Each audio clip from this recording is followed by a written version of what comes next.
In 1917 in Russia, one of the most important events in world history would take place. That fall, a quick succession of events would occur that would reshape world politics for the next 75 years. The actions and thoughts behind these actions were truly revolutionary.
By the turn of the 20th century, Russia was ripe for revolution.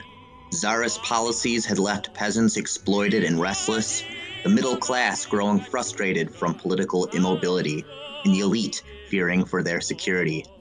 With the end of serfdom only a few decades prior, both the rural former serf population and elite landowners were struggling to find their place in Russian society.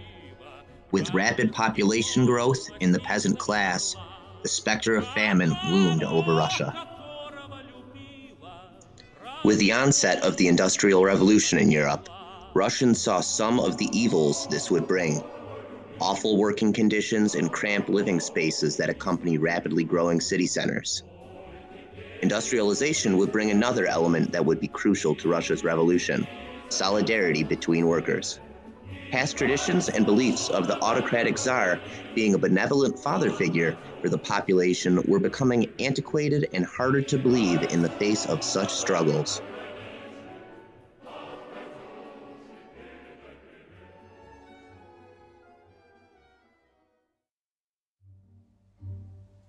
Tsar Nicholas II's reign was in dire straits when in 1914, Russia entered World War I. After several military defeats, Nicholas II would assume role as commander-in-chief of Russia's armed forces. Every military failure after this point would be viewed by many Russians as Nicholas's fault. This would signal the death knell for Tsar Nicholas's reign. By 1917, Russians viewed the Tsar and the royal family as the biggest obstacle to victory for Russia. In late February and early March, worker protests and military mutiny would force Nicholas II to abdicate his throne. Provisional parliamentary government would quickly be set up, but would not last. In 1917, a group with a radical ideology would gain unmatched power. This group was known as the Bolsheviks.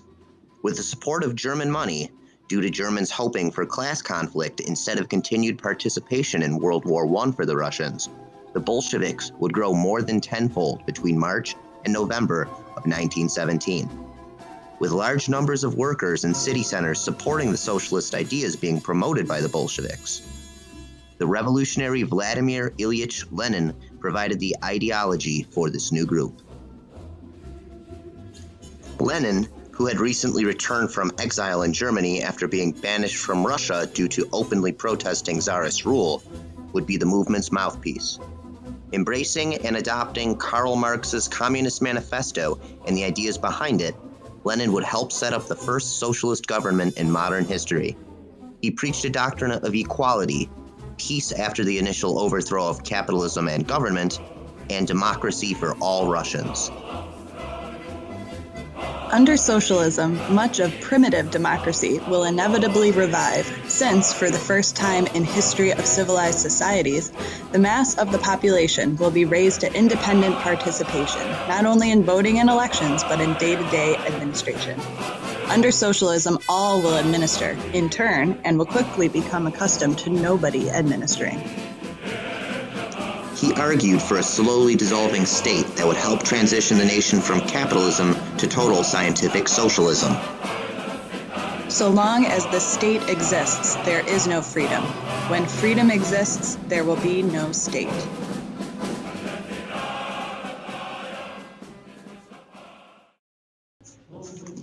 Lenin's promises of land, peace, and bread appealed to many throughout the country, but especially to the peasant population who'd been hungry and without land of their own for so long. Soon support spread far and wide for the Bolshevik Party.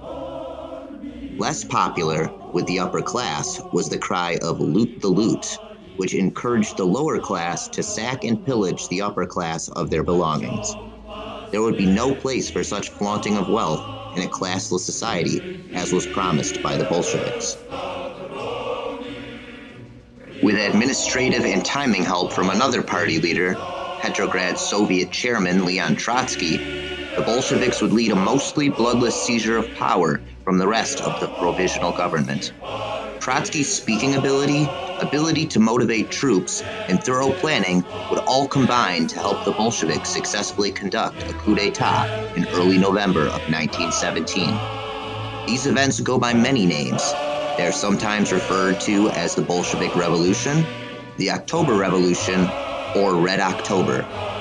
Not long after these events, on December 15th, Bolshevik leaders would sign an armistice with Germany and Austria-Hungary, removing Russia from World War I.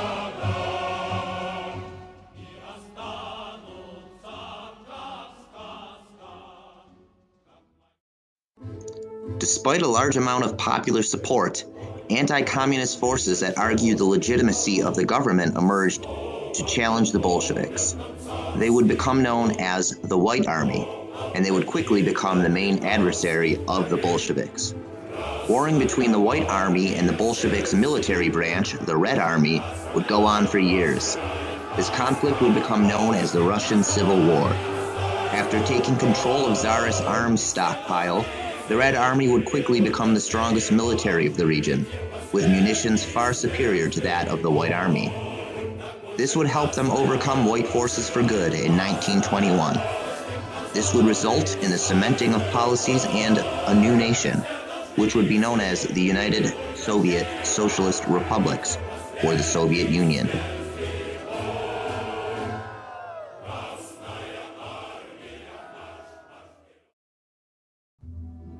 This state, however, would not be the state originally promised or envisioned by Lenin before the 1917 revolution. Instead, what emerged would be a permanent dictatorship, a huge government, state control of the economy, and even some aspects of capitalism introduced in Lenin's new economic plan in 1921. Additionally, the Soviet army would be the largest and most active army in the world, despite Lenin's original promises of peace. These policies would often be explained away as temporary and transitional, but the USSR would never become the stateless, proletariat-run utopia as was promised.